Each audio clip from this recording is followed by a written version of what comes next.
നമ്മളിവിടെ ഒരു ബീറ്റ്റൂട്ട് അച്ചാറാണ് ഉണ്ടാക്കാൻ പോകുന്നത്. അതിനായി ആദ്യം സ്റ്റീലോ അല്ലെങ്കിൽ നോൺ സ്റ്റിക്കോ ആയിട്ടുള്ളൊരു കടായി ഉപയോഗിക്കാം. ഞാനിവിടെ ഇന്ത്യാലിയത്തിൻ്റെ കടായിയാണ് എടുത്തിരിക്കുന്നത്. കടായി ചൂടായതിന് ശേഷം അതിലേക്ക് ഒരു 6 ടേബിൾ സ്പൂൺ നല്ലെണ്ണ ഒഴിച്ചു കൊടുക്കണം. നല്ലെണ്ണ നന്നായി ചൂടായതിന് ശേഷം അതിലേക്ക് 1/2 ടേബിൾ സ്പൂൺ കടുകിട്ട് കൊടുക്കുക. കടുക് പൊട്ടി വരുന്ന നേരം 1/2 ടേബിൾ സ്പൂൺ ഉലുവ ചേർത്ത് കൊടുക്കണം. ഉലുവ പൊട്ടി ഒരു ചെറിയ ഗോൾഡൻ കളറായി വരുന്ന നേരം അതിലേക്ക് 6 ചുള വെളുത്തുള്ളി ചെറുതായിട്ട് കട്ട് ചെയ്തത്, ചെറിയ കഷ്ണം ഇഞ്ചി ചെറുതായി കട്ട് ചെയ്തത്, 2 പച്ചമുളക് ചെറുതായി കട്ട് ചെയ്തത്, കുറച്ച് കറിവേപ്പില, ഇതെല്ലാം കൂടി യോജിപ്പിച്ച് നന്നായി എണ്ണയിൽ മൂപ്പിച്ചെടുക്കണം. കരിഞ്ഞു പോവാതെ പ്രത്യേകം ശ്രദ്ധിക്കണം.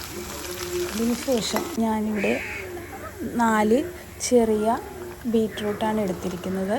ബീറ്റ്റൂട്ട് കഴുകി ഒട്ടും വെള്ളമില്ലാതെ വേണം എടുക്കാൻ. ബീറ്റ്റൂട്ട് ചേർത്ത് കൊടുത്തതിന് ശേഷം ഇതെല്ലാം കൂടി ഇളക്കി നന്നായി യോജിപ്പിച്ചെടുക്കണം. ശേഷം കുറച്ച് നേരം ചെറിയ തീയിൽ അടച്ചു വെച്ച് ഒന്ന് വേവിച്ചെടുക്കാം. ചെറിയ തീയിൽ അടച്ചു വെച്ച് വേവിക്കുമ്പോൾ നന്നായിട്ട് ബീറ്റ്റൂട്ട് ഒന്ന് വാടിയിട്ടുണ്ടാവും. അപ്പോൾ ചെറിയ തീയിൽ വെച്ച് അടച്ചു വെച്ച് വേവിക്കണം. പിന്നീട് നമുക്കിതിലേക്ക് പൊടികൾ ചേർത്ത് കൊടുക്കാം. ഞാൻ കാശ്മീരി മുളക് പൊടി ഒരു 3 ടേബിൾ സ്പൂൺ എടുത്തിട്ടുണ്ട്. 1/2 ടേബിൾ സ്പൂൺ മഞ്ഞൾപ്പൊടിയും എടുത്തിട്ടുണ്ട്. ഇത് രണ്ടും കൂടി ചേർത്ത് വീണ്ടും നന്നായി ഇളക്കി യോജിപ്പിച്ച് വയ്ക്കണം.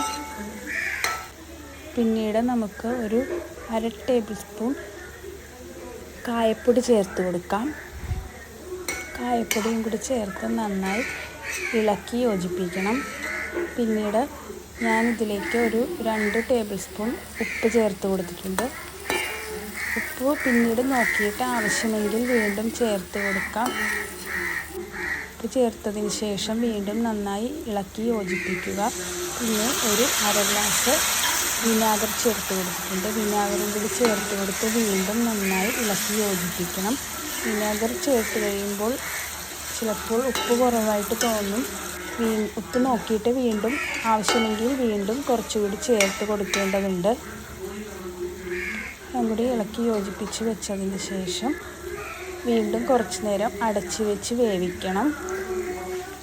വീണ്ടും നന്നായി എല്ലാം കൂടി ഒന്ന് ഇളക്കി യോജിപ്പിച്ചതിന് ശേഷം തീ ഓഫ് ചെയ്യുക. അച്ചാർ നന്നായി ആറിയതിന് ശേഷം മാത്രം ഒരു ബോട്ടിലേക്ക് മാറ്റി അടച്ച് സൂക്ഷിക്കാവുന്നതാണ്. ഒട്ടും വെള്ളമില്ലാത്തൊരു ജാറിലേക്ക് വേണം അച്ചാർ നമുക്ക് മാറ്റി വയ്ക്കാനായിട്ട്.